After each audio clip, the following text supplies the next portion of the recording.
Hi, I'm Kimberly Snyder, New York Times bestselling author, and I have a new book out called You Are More Than You Think You Are, Practical Enlightenment for Everyday Life. And on today's show of Ever Forward Radio, we're going to be talking about living life from the true self instead of the ego, and how that benefits your entire life and helps you reach your highest potential. 3, 2, 1.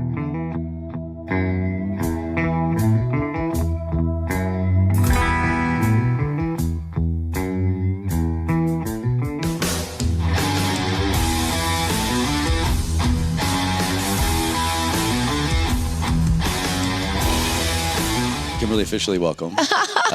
So great to be with you in my living room. Thank you for making the journey. I mean, it's not a bad place to be. I'm looking at the mountains. It's very, it reminds me of home. It's like I grew up where's in home? Southwest Virginia. Oh. I grew up on close to 200 acres. Oh my gosh. Yeah, country boy. Yeah. Just wow. in the mountains, I had no much like this. Yeah. idea. Well, I went to college in Georgetown, so the urban, part over there. And I grew up on 4 acres in Connecticut, which felt like a lot. It wasn't a farm or anything, but, it's funny how we go back to our roots. Mm-hmm. I was in, I backpacked for 3 years. So I was all around the world. Then I was in New York City, which at the time felt like I'm never going to leave. Yeah.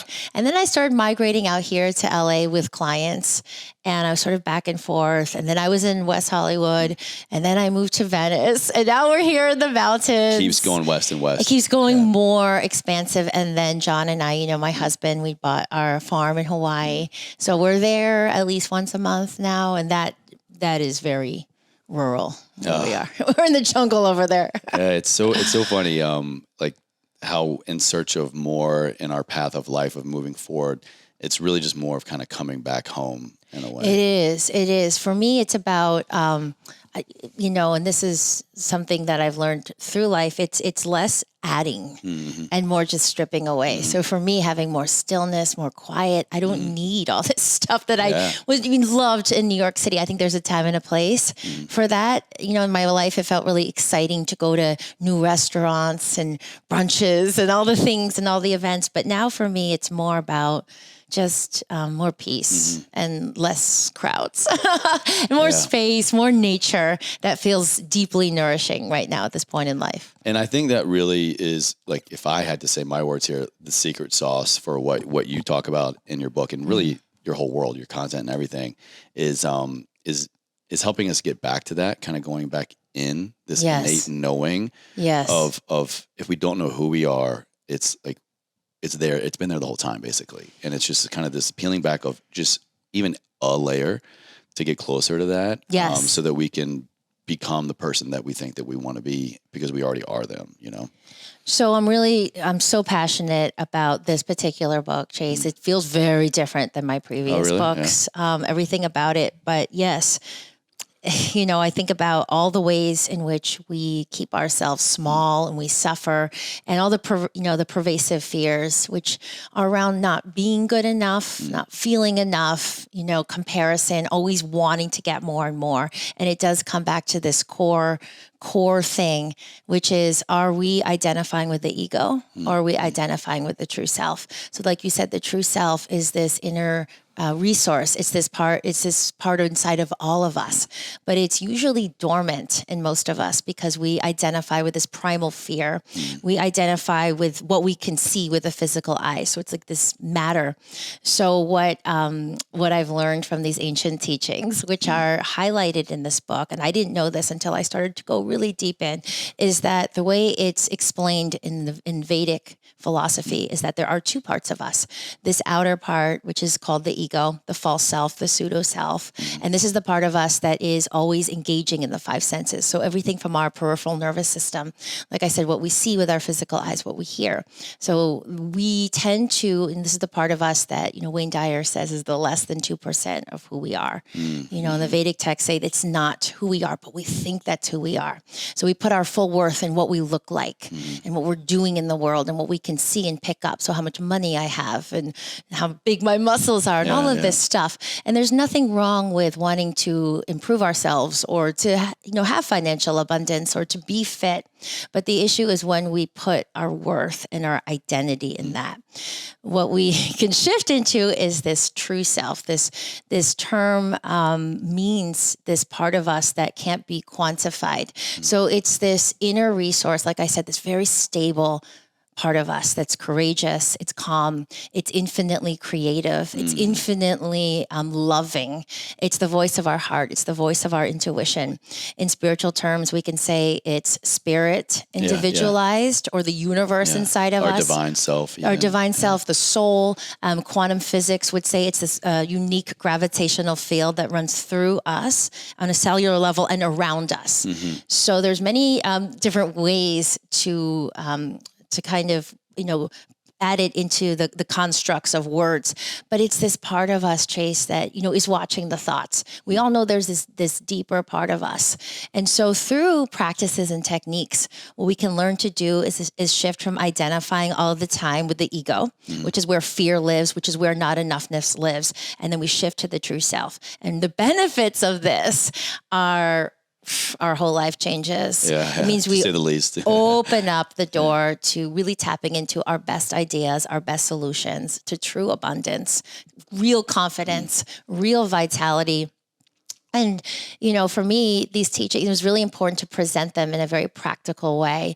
So I'll say right off the top that, these teachings are centered around the teachings of Paramahansa Yogananda, who's the great yoga guru who brought yoga to the West. And when he came here, Chase, he was talking about these ideas. When I started reading about it, I had the same reaction, like, oh my gosh, like this is so big. This is about what he called the underlying energy matrix of all things. So when he came, it caused such a stir. He met with the president of the United States at the time, it was Calvin Coolidge.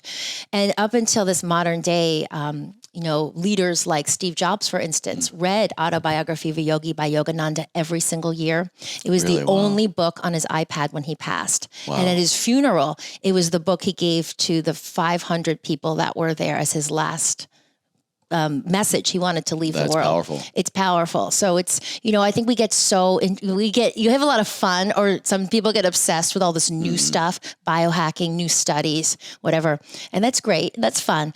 But there's so much value in the old and this really old stuff. So to write this book, I went through thousands of pages of old texts, the Gita, the Upanishads, the Ramayana, the works of Rumi, the New Testament of the Bible. She did all the homework for us, everybody. And you could see, oh my gosh, like here's the playbook. Here's the information that we need in modern day.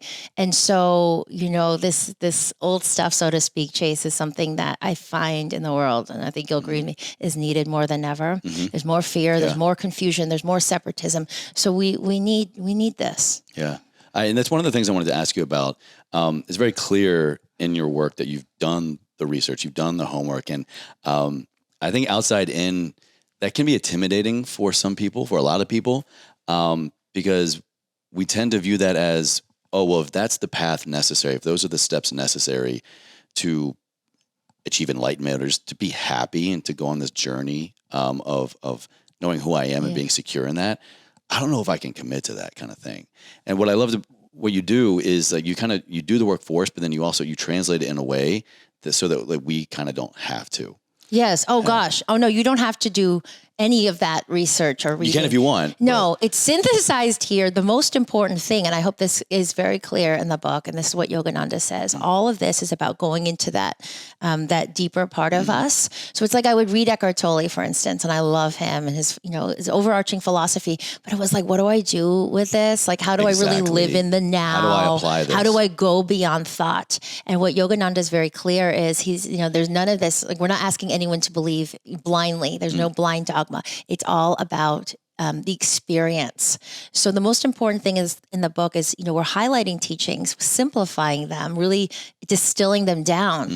But then the essence of the book is working with your own energy. So it's doing these practices, which don't have to take all day. The meditations are maybe, 5-7 minutes in the morning. If you start to commit to that, there's also practices that are 90 seconds, 10 seconds, just to help you recenter, reframe the energy in which you're coming into any given moment in your life, and recenter back to the true self to get out of that lack energy you may be emanating. So this is really about, once you read this information, it will forever change you.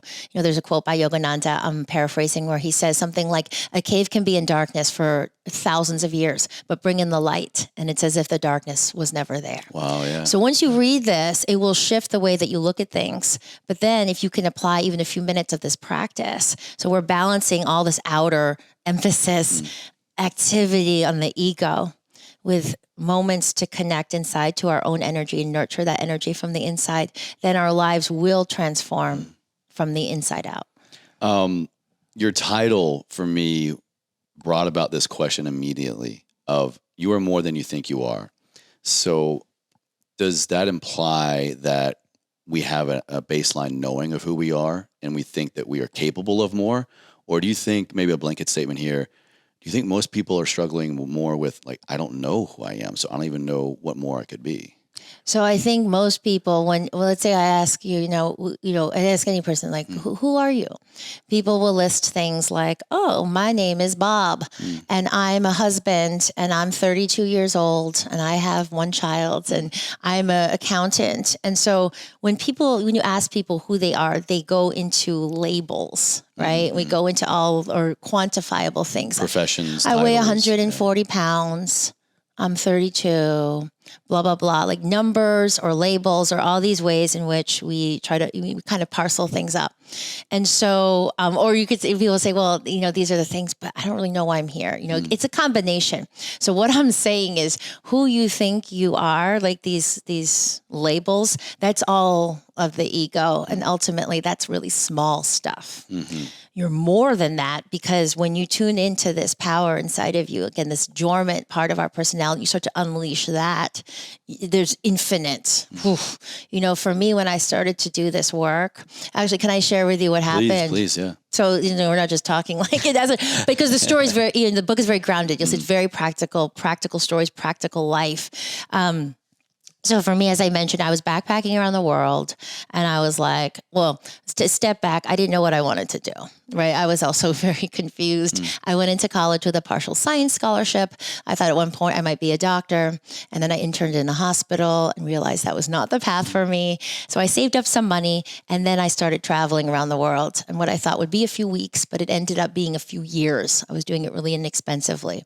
And the country that had the biggest impact on me was India, hands down. The first time I went was 3 months, and I kind of circled around and went back, and it was just blowing my mind, Chase, just like hearing about these ideas. And again, I went to a bookshop and I read Yogananda's books, and I was like, what the F? Like, it was so different than anything. Wow. And, and then in the spiritual vein, I grew up Catholic. And so I did love, Jesus. I love these ideas of love, but I didn't feel connected to the church. Mm-hmm. So I didn't really, from college on, I didn't really have any sort of practice. I wasn't meditating. Didn't have any sort of spiritual, part of my life. But then I went to India, and then I read this stuff, and I was like, holy crap, Here's my spiritual connection. It just felt like a light. Like, he was talking about oneness. He was talking about these unifying principles. Any religion you are, or no religion. You could be Jewish, you could be Muslim, you could be Catholic, you could be nothing, but we're talking about energy. We're talking about oneness. And all of this, you'll see the footnotes of the editors and Yogananda's books now have added all this supportive science from quantum physics. It's like, oh my gosh, it was blowing my mind. So anyways, I started to apply the teachings right away. I started to do them. And then fast forward 3 years, I moved to New York City, because my family's from the East Coast, mostly in Connecticut and the Bronx and Westchester. And I had no money, Chase. I was so broke. But then I would sit in this little apartment that I subletted in my little Murphy bed, and I was just doing the teachings. I was calling it back in. And the crazy thing is, I started to see these patterns started to emerge. It was like, what Yogananda said would happen, like just energy started to, like patterns started to come. You're quite literally seeing shapes, patterns. Things, literally just like, it was like I stepped into this flow of this river. Okay. So I was doing the practices, I was coming with this energy, and then I was moving, taking steps forward from this deeper place, like this inner anchor, Like the intuition was guiding me. So then you were just in flow with your life. Just flow. Yeah. So I was like, well, I don't know really what I want to do, but I'm so excited about traveling, all this stuff. So I started a free WordPress blog. Back then it was KimberlySnyder.net. This is 10 years ago. .net, all right. Yeah. Because I had to buy it eventually from this guitar player in Canada that had the same name. So I couldn't buy it right away. She wanted like $25,000. So anyway, I started this blog, and then I was teaching yoga asanas in, little studios all around New York City. And then I was going back to nutrition school, and I didn't know anything about marketing or SEO, but all I did was tell my yoga students about my blog, and it started to spread throughout New York City. And there wasn't this arduous pushing like before. I was obsessed with perfectionism, being number one in my class, grades, all these external things to try to feel better. I was just in this flow and really moving again from this deeper place instead of from the ego. Just doing and letting it be. Just doing and letting it be, but from the super connected place. And so it was growing. And then my first celebrity found me. And to this day, Chase, you can look around our house. You'll see that we do not own a TV. I'm not drawn to TV and movies at all. So I wasn't trying to get into this world, but then I got on this film set, and then suddenly the next 5 years of my life, it just was this flow. I was working with the biggest celebrities in the world, people like, Reese Witherspoon and Chris Hemsworth and Channing Tatum and all these people. And then the shows started to come. I was became a regular guest on Dr. Oz, and That's right, yeah. Good Morning America. And then I'd sit and I think, Chase, like, by not seeking any of this out. I was like, this is really interesting, because reminder. I wasn't seeking it, but it was helping. It was, everything was growing. And then this is the funny part of this story. This is 10 years ago. Then the first book deal came. HarperCollins, my editor, Sarah, and she said, and I said, so I had this manuscript ready. It was called Catching the Fire. Oh, you already had one ready. I had written 5 chapters or something, and it was Catching the Fire, and it was a travel memoir, and it was some of the teachings in this book. Oh, wow. And she looked at my site and she was like, well, she's like, the food and the recipe stuff seems to really be picking up. So why don't we do a food book first, and we'll do this book next? So again, back into the flow, non-rigid, that's the qualities of the true self. Don't compromise, but also go with the way of things, the flow of life. We're part of this collective. It's not pushing what the little ego wants. So I said, okay. So we did this food book, and it was called The Beauty Detox Solution. And it was a huge success, sold 1 million copies. So then the next book, they wanted to do a food book. But then by the third book, Chase, it was coming back, right? Beauty Detox Power was about chakras. 4th book was with Deepak Chopra. It was about Ayurveda and spiritual. 5th book was hybrid between mind, body. And this book, this is the book. So now we're at the epicenter now. So this was what it was going to be 10 years ago. But guess what? I wasn't ready to write it. That's why we got to go with the divine journey added on top of it. I'm so much more gritty and raw and real now. And I'm like, oh shit, this is really what can help people the most. But it's about timing, and it's about, like I said, not just pushing our way, but there's the way, right? The way, you could call them anything. The way of things is what's called in the Tao Te Ching by Lao Tzu, wrote this incredible, treatise on living life, or you could say the will of God. You could say the way of the universe. But that's part of these teachings as well, is how do we fit into this collective? Right. So it's not just when you start to tune into that, that's when you step into the river of flow. Yeah. That's when the longest chapter in the book is called You Are a Creator. So it's part 3. Part 1 is about getting the biggest blocks out of the way, like fear. Part 2 is about embodying the qualities of who we really are, like confidence. Let's peel back and then dive into those things you're talking about. Yeah. Yes. And then part 3, once you got that, then you can create your best stuff. And that's the difference, Chase, from looking out here and being like, oh, this is what the trends say will sell. I want to write a book. So here's what's going on. And it's this kind of external into internal. I'm going to force this. No. Your best stuff comes when you tune in to your individual power and your unique gifts. And we all have them. So part 3 is about how do you take this formless energy, and through these exercises and practices, you learn to transmute it into outer form. So it goes inner to outer, and then best website, best products, best solutions, best life, best relationship, best soulmate. It comes here to here, and most people jam it from here to here. And then then they're like, oh, wow, I struggle. No one likes my stuff. No one likes my social media posts. Things aren't growing. And that's one of the, big shifts we need to make. I agree. And we need to make now. And what I love most about your work now is you just said timing. And I think stuff like this, is the most important stuff in life, but it's so interesting, but so perfect when it happens, when it does, because it's the only time that it could.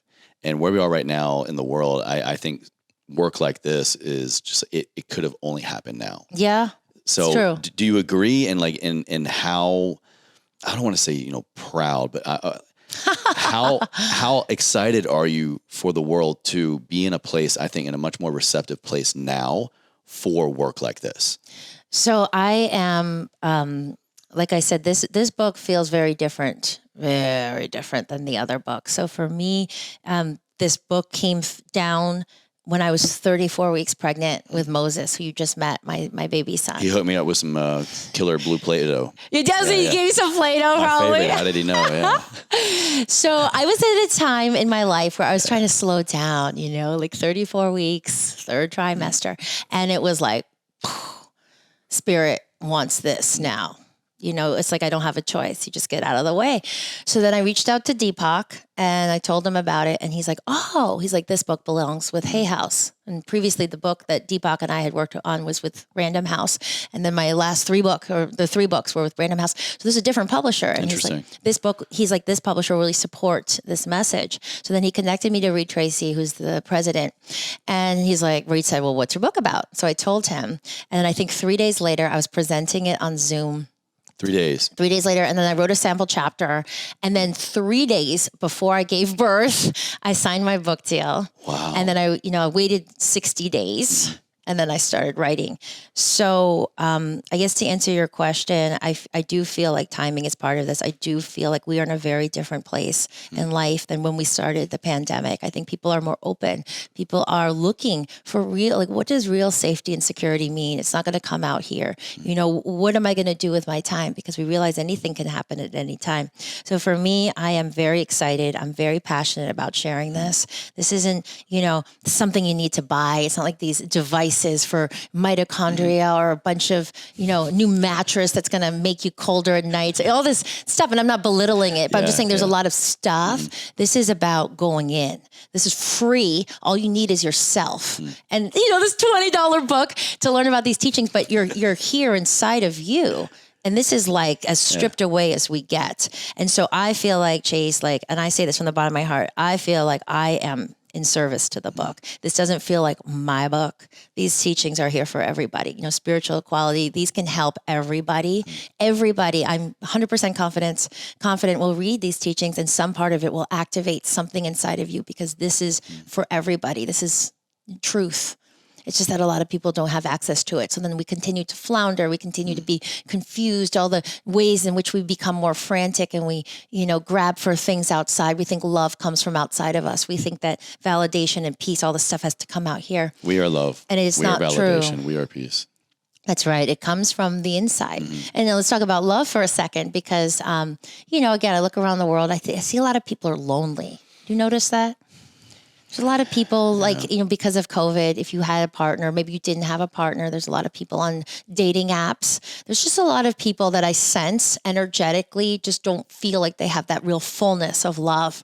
And so there's a story that I talk about in the love chapter. Well, we're lucky because we have these loves, so it kind of maybe I wonder if it gives us a little bit of unfair advantage because we see it more, We see it, but think about, but love in a bigger, in like the sense of like, I show up every day knowing that I am saturated completely with love. So all the ways in which we go outside to find love, whether it's validation, did you like what I wrote today? Or my post, do you agree with my opinion?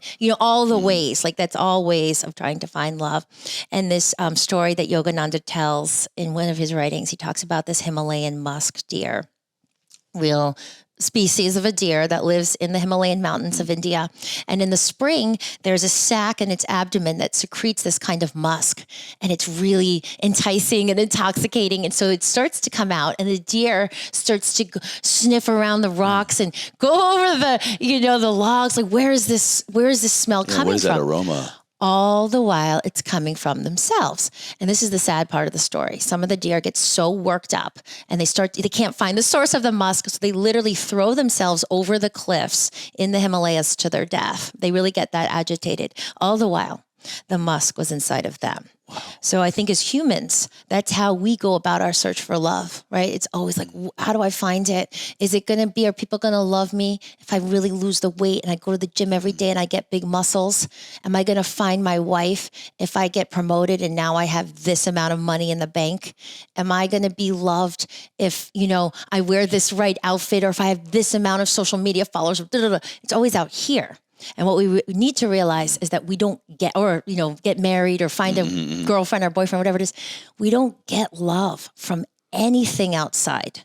What happens is that certain people and certain situations and certain things can cause the love inside of you to light up. Oh, wow. Yeah. But it never, you don't get it. Yeah. It's inside. It's there all along. Yeah, it's all there along. Yeah. So what we do instead of this arduous egoic way of trying to get it, and it's never, it's like Deepak says, if happiness is a moving target, you're never going to be happy. You're never going to be peaceful.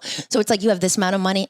Now you need this much, right? Or this, and this. Instead, what we do is we connect to the deepest part of love inside of us. And we let that arise up. Instead of love as a noun, something that we attain, we start to live love as a verb.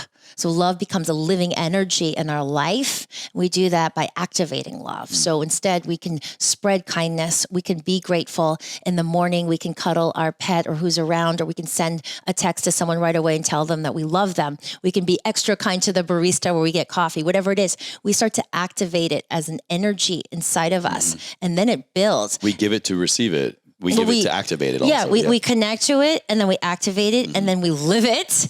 And there's another chapter in the book called You Are Magnetic, where I describe how I wrote a book with Deepak in the first place. And then your whole vibration changes. And again, this isn't woo. There's a lot of supportive science in the book as well, where we start to resonate on a different level. So when we show up in the world, when you show up in that meeting, when you show up in the party, when you show up in your day, you become the source of this energy versus this desperate energy trying to get stuff. So people are going to be drawn to you. A very measurable source, by the way. What's your name? What do you do? Like people will come to you. Yes. And it is measurable.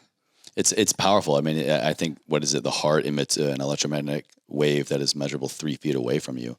So, I mean, just you being is already putting out quite literally this energetic field. But when you think about it now, like you kind of get to be in the driver's seat of, well, what kind of energy do I want to be putting out there? Do I want to put the one out there that's going to repel people, or to be like you're talking about, to be inviting? Yes. So exactly. The Heart Math Institute, some of which I reference in the book, has been doing this research for like 25 years or something.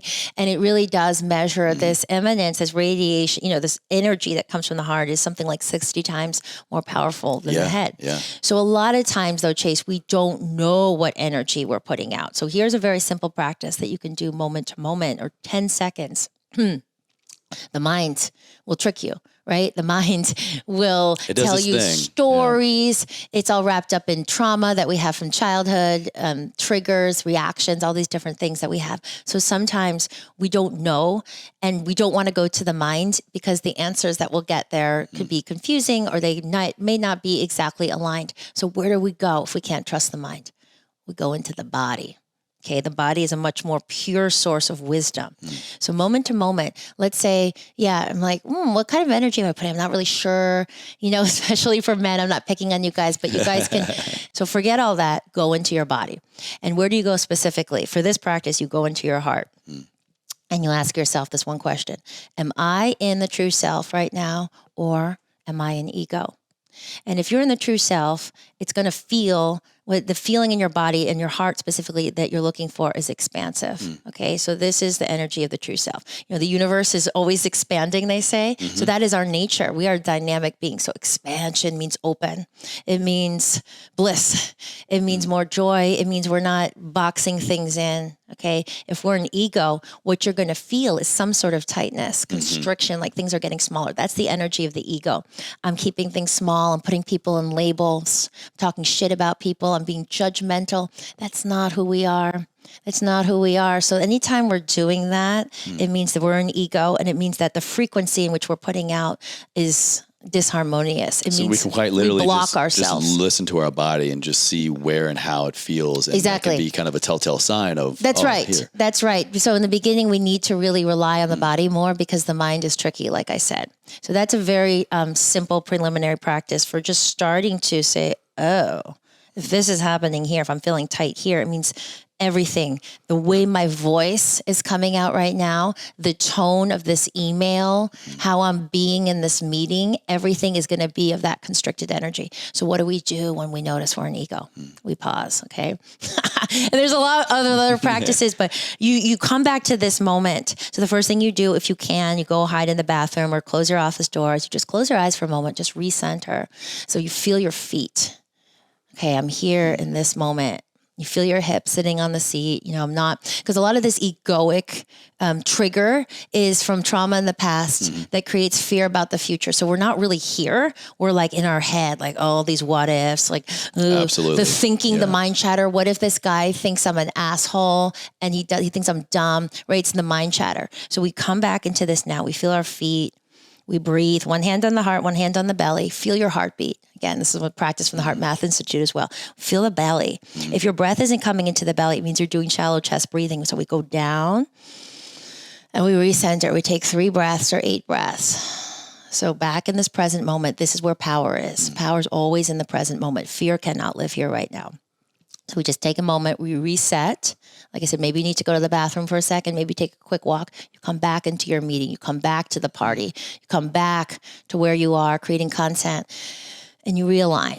We realign more and more and more. So it's like you see all these little practices that we become aware of. You can just start to call them into your life. It's like you just set aside an extra 3 hours. You just start to integrate them more and more. So then you start to reframe.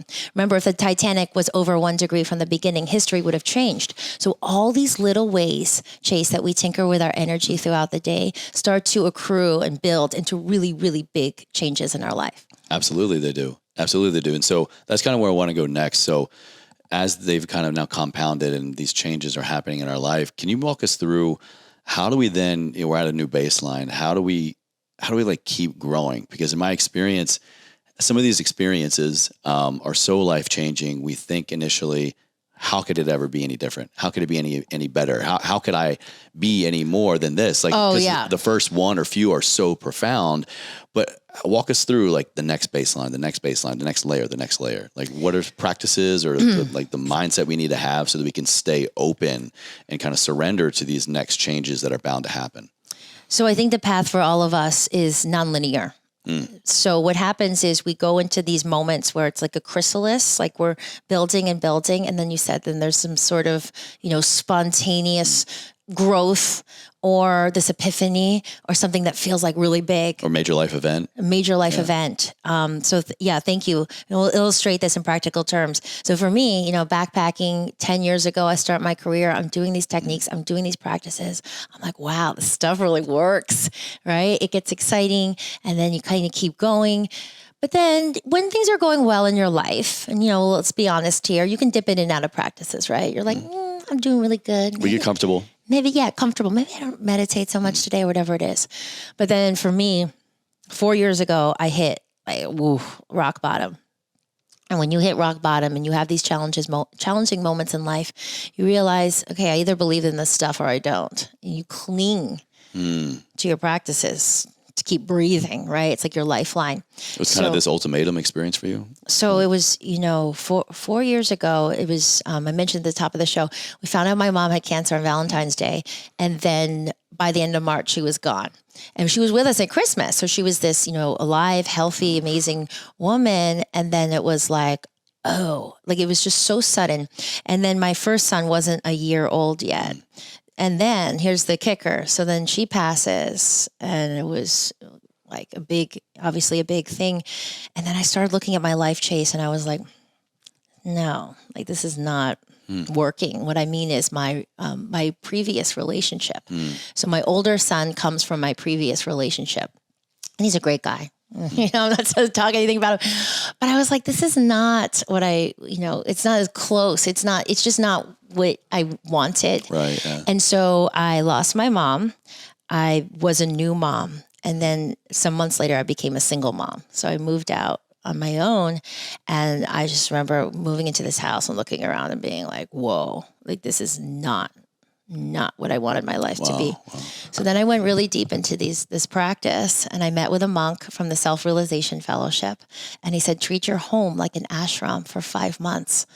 And what that meant was, before COVID, this, self-imposed isolation period, I didn't go out much. I took care of my son. I did my work. But that's when I started rereading these thousands of pages of scripture. And I went really deep into my practice. And so again, previously I thought, oh, here's a certain level, like you were saying, of I get these teachings. It makes sense. But then after that 5-month period, Chase, I was at a whole new level. I reemerged. It was like this rising up period where I had something that I realized I never had before. Trust. So deep trust of life, deep, unshakable trust of the true self. And of yourself, I'm sure. The true self and me. So what that meant was anything can happen in life. I have me. And the big, the self with a capital S, this resource inside of us. And I knew that I could meet every moment. So what that gave me was this deep sense of wholeness. So then I was walking around the world and I didn't have all this lack energy, which I think most of us have to different degrees. And we don't know it's there. So we can repel a lot of stuff. Or again, we're just desperately trying to cling to things. So I had this deep trust and this wholeness and this energy. And it, then there was a whole other level, and then I met John, my husband at a random dinner party, wasn't looking around. Again, I met your husband at a random dinner party too. Did you really? Oh my gosh. Isn't that funny? It was Venice. It was a Bel Campo dinner of podcasters, authors, just like, it was this group of guys just put together. Oh. And, Well, there you go. So so it's just, you never know the flow of how we all, we're all so connected.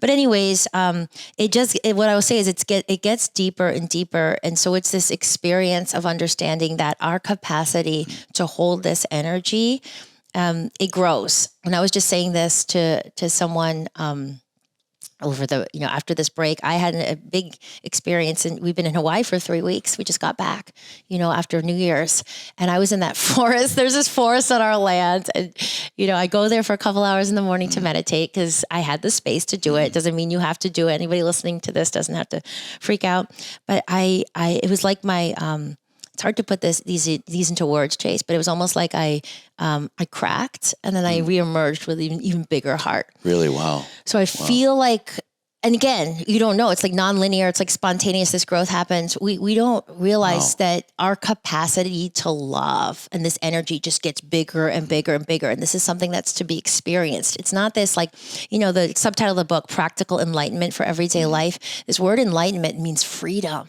It means more awakening, more awareness. So it doesn't mean we have to be enlightened like Buddha, Jesus, Krishna, who are up here at the top of the mountain. It means getting on the path. When we get on the path and we stick with it, again, 5-7 minutes meditation, doing this work consistently, our energy continues to build and shift so that we create more and more freedom. That's what we're all seeking. This word enlightenment, people don't, they think it's like some big scary concept, but freedom means the energy of you can rise up and out. You're not being oppressed. All the ways in which we give away our freedom, all the reactions, all the wounds, the childhood stuff, the fear that keeps us clinging and trying to control things in the little ways like, oh, maybe I'll just put this out because people will like me. For women a lot too, it's like, let me put out my body more, all the fear of like, this is how I get attention, and all the ways men and women and every, all of us, do that. So what happens is it's, for me now, I would say 10 years ago, it was like a chore. I was like, okay, until you get into the groove, I got to meditate today. Yeah. But now, Chase, the reason I meditate is because I know the difference between the days where I don't and the days that I do. Absolutely. So it's this experiential, and it does get deeper and deeper and deeper. And the more you align, the more opportunities in your life line up. There's more of what Deepak calls synchrodestiny. So it's like there's just this flow, the flow that I was talking about, it aligns more and more. People come to you. Things just start to work out in this more harmonious way. It gets deeper and deeper. They do. And it does. And your book and your work reminds me of this concept that's been kind of my new mantra this last year or so. And that is, you are exactly where you are supposed to be. And for me, just hearing your story, sharing it again with me here in person and watching you and reading you, it just kept driving home for me the fact that like that is so significant for me now. Like I'm exactly where I'm supposed to be. Because when I can sit with that, there's like infinity I can't say the word, infinity, there we go, lives in that moment, and just being truly present and aware and grateful that wherever I am, when I can remember that, whether I'm at the top of a mountain or the bottom of a hill, I'm crushing it, or I feel like I'm a failure, I feel like I'm in love, I feel like I'm in flow, or I'm just having a shit day. If I can remember that, like that expansion comes almost immediately after. And it's so beautiful. And it reminded me that, like, so I guess what I'm trying to say is, you sharing your truth and experience and enlightenment in the path to all of this, your path is like a light for others on theirs, because like I can finally, like, we can mirror back and see, like, I'm not alone, and like what I'm feeling is true. And, you know, I get to pull a little bit of you and put it into my journey. And just so it solidified what I have been believing to be like this new truth for me. Yes. Beautifully said, Chase. And contained in that is, when we are here, it means we're harmonizing. It means we surrender to this moment, which is also a tricky word for some Westerners, because we think surrender means, like, you know, I used to think of like Civil War, like we gave up the battle. Yeah. But surrender means that it's almost like this bowing down to the divine will. Like, this is what is in this moment. So I'm going to be here in this moment. And from that point of stillness, then great action comes forward, because we don't want to misinterpret to be like, I am where I'm in my life, so I'm sitting on my couch all day, smoking pot every day. That isn't where you're meant to be and stay. Not doing, not applying. That's right. So if you're starting to get that, that spanda, which is a Sanskrit word, that divine inspiration saying, hey, like, you know, time to make a shift or time to make a change. You know, it's coming from inside of you. You know when it's time to shift. But great shifts, great change, great action comes from stillness. And so in the book, Chase, you'll see there's 3 subsequent chapters that build on this first one. There's 3 subsequent meditation chapters for effective meditation. I say effective because meditation isn't supposed to be just about relaxation. You know, that's still like just the 5 senses relaxing. We're still out here in peripheral. Real yoga, real meditation. Yoga, the word yoga means union, divine union. So effective meditation, we're not just relaxing, we're going into central nervous system. We're going into the connection with spirit inside of us here, which is spine and brain. And so when you do these very ancient techniques, because, you know, there's so much now in the modern world and these breath work apps. To it, yeah, exactly. To say the least. It's like, no. Go back to the rishis, the seers who can see more, they perceive more, the masters. These techniques have been practiced for thousands of years. And when we do that, then we create that divine union inside of us, then we're able to create great change. So anyways, I was saying there's 3 chapters in the book, but the precursor chapter, I don't know if you got to this one, Chase, is expanding the gaps. So the gaps are critical in creating greatness. The gaps mean these real moments of stillness. And it means that the gaps, when we start to touch it, you touch the gap the first time, what happens is start to expand in your life. There's more gaps between your thoughts. So you can realize, discern, I'm not just speaking from my ego, I'm speaking from inside. So the gaps start to allow you to respond rather than react to people. The gaps allow you to have the space to really nourish and cultivate your best ideas. And the yogis teach us that the place that we first find the true gaps of stillness are in between our inhales and our exhales. So you're not taking the action of inhaling yet, and you're not taking the action of exhaling. Do you want to do the practice for 20 seconds, Chase? Doesn't get much more present than that. Okay, so let's do it together. Okay, we'll just do it, very briefly. Anybody listening to this that's not driving, you do it too, please. Close your eyes. Okay, we're just going to settle in. We're just going to do it for 2 cycles, Chase. I want you to fully be with me, okay? So just take a couple deep breaths in and out. So what we're going to do, and we're just going to do this for a few cycles, I'm going to count 4. We're going to breathe in for 4. We're going to pause. We're going to breathe out for 4. And then we're going to really ruminate and marinate in those little micro pauses, the gaps between, okay? So you can experience what I'm talking about. So go ahead and take an exhale and just empty out your lungs. All right, so now we're going to inhale for a count of 4, 2, 3, 4, and then pause, empty at the top. So just nice and calm, let the breath stay in the lungs. And then exhale, 2, 3, 4, and then pause, empty at the bottom, nice and calm. And then inhale, 2, 3, 4, and pause full at the top. Exhale. 2, 3, 4. Pause empty at the bottom. And then nice and gently, even slower now, inhale. 2, 3, 4. And then pause full at the top. Exhale really slowly. 2, 3, 4. And then pause empty at the bottom. And then inhale. And then start going into your normal breath pattern. So you can float your eyes open now. You can see that even in 20 seconds, when we focus, it is possible to get towards. Imagine if you do this consistently, like 5 minutes in the morning, there is this, what's called the 0 point field. There's this point of stillness where we're not trying to add, we're not taking away, we're in pure beingness. And so when you touch it, when you get it, you can see how that starts to expand. And it's from this place, and I'll say it again and again, this is pure creative potential. This is why Steve Jobs used to read Yogananda every day, right? So this is where creative genius is. This is where your best stuff can be pulled from, right? It's from here. It's never going to be out here. This is where we get peace. This is where we feel real confidence. I am that I am. I'm confident because I'm just simply a unique, breathing, alive creation of spirit. Oof. So it all comes from that. So again, you can see the power of these practices, Chase. They're just, And even now, still, it's just so changes everything. Still at peace. Yeah. It's wild how something as small, but yet so powerful as that can be what you need for the rest of your day, the rest of your life.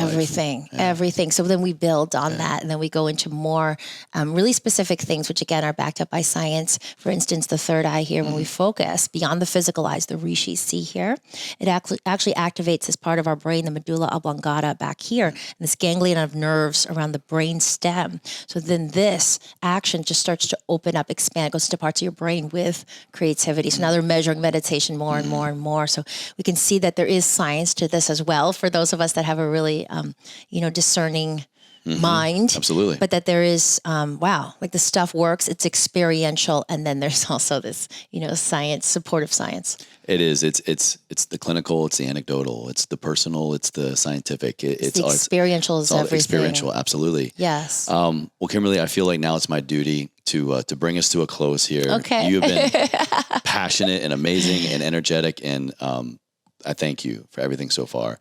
And one quick little tidbit, that part they were just talking about, going deeper into the gaps in the stillness. Yes. And again, what I love about this world now is that by people like you who are on your journey and sharing it, it mirrors back to me my journey and parts that I want to share, and it like solidifies little bits of truth along the way that I am on my way. Yes. And stillness for me, I just want to echo, is one of the most powerful tools that I have found. Yes. So when I was like reading this and just going through it again here now with you, it's just like, yes, yes, this is where the divine, the creativity, the cool, common collective, the forwardness comes when I can just truly just be still and be here and be present. Which brings me to my final question. It's changed for me over a while. I ask everybody, ever forward, what does that mean to you? How do you live a life ever forward? And why I say that's changed is because it used to be, and still ways can be, and in times should be, the drive, the motivation, the like, how do you get up and go no matter what? But for me lately, it's been by being more still and by being more present, and just having reminders that everything I have is right here already. I don't need to always go get it. That eventually, the hustle. Exactly. It will propel me forward. And so I'm curious and excited to ask you this question now with kind of this new lens. What does that mean to you, Kimberly? How do you live a life ever forward? So the way that you live life ever forward is that you continue to strive to live life moment to moment from the true self, from this deeper place. Remember we said we ask, am I in true self? Am I expansion? Or am I in contraction? And so when the more we tune in to I'm living the life from here, out of the mind chatter, out of the smallness, out of all the, and I'm living here, we rise up to each moment of life. And sometimes that does require focus. We use our dynamic will. We create, there is doingness. And sometimes it's just going in and sitting back in restfulness. And the way that we discern is because we're living from truth. We're living from authenticity. We're not thrashing around on the surface, the ego. It's like, think about the ocean. On the surface, it's choppy. Going deep down to that place of deep wisdom and peace in this deeply intelligent, creative place inside of us. So for me, it's, showing up every day, doing my best, checking in. We have this human part there's two parts. This is like the duality and the oneness. At the same time, we are human. We are the ego. We have the ego. We are stumbling along. We're making mistakes. We're doing our best. And at the same time, we are already here. Right? We have the spirit inside of us. Ain't that some shit? So what we do is we don't trample down on the human part of us. And, we don't have so much time right now, but in the whole chapter, this is a really powerful practice for putting our sun qualities and our moon qualities next to each other, the parts of us that we like, the parts of our behavior that we don't like to admit so much. And you'll see your nervous system react to the lunar ones. But underneath all of the behavior is the true self. So we realize we're even more than our actions, even more than our behaviors. It's hard to really love yourself if you attach who you are to the person that was mean or messed up or yelled at their mom or cheated on a test or on someone or whatever it is. Underneath that is this stable part of you. And as we grow more, of course, our actions tend to come more from that true self part. But what we really need to understand is that in the beginning, oh my God, more compassion is needed, more self-forgiveness. Yes. So that we shed shame. We shed heaviness, and then we keep moving forward each moment, being in true self. Each moment, I'm off. It's okay. I'm in ego right now, but we come back, and more, I can say from personal experience, from where I was 5 years ago, 2 years ago, Chase, the level of alignment in me has risen, and it can in all of us. So it's this, moving forward, ever forward is this rising up of the true self in you, rising up of God in you and spirit in you. So letting that move through you and out of you instead of the ego. That last part there just reminded me of kind of a new keyword for me this last year as well is entheogenic. Interesting word. Yeah. Entheogen is, it's the old Greek of this way of kind of describing highly spiritual and some debate around, even psychedelic experience, but it's basically, it's a process through which we all have the to awaken the divine, awaken God from within. Entheogenic. Interesting. Yeah. Yes. I love it.